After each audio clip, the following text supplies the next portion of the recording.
咁呢個蝦米咧，我已經浸咗45到50分鐘啦。咁我揀啲大嘅咧，攣下佢啦。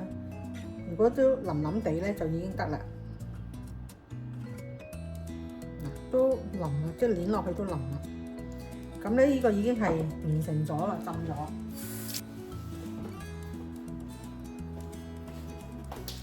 都係用保鮮紙包起佢。我哋就先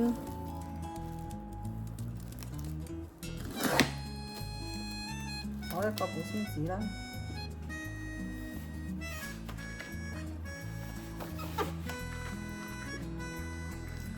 咁我哋拎乾水，分開一份你大約嘅份量啦，要食嘅份量。譬如如果我愛嚟炒嘅，咁啊大約咁多嘅話，你自己個人需要嘅份量啦。咁每一次份量幾多，咁你就擺好佢。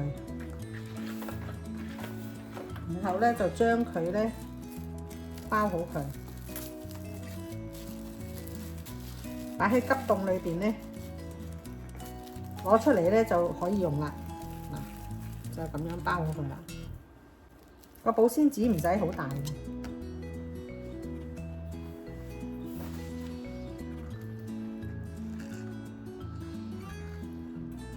炒菜啦或者滾湯都可以嘅。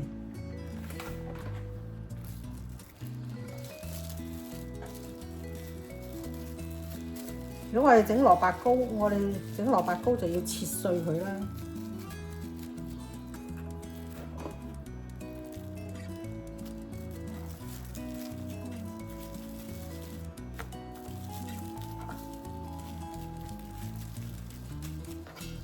咁我哋就包好咗啦，咁啊完成啦。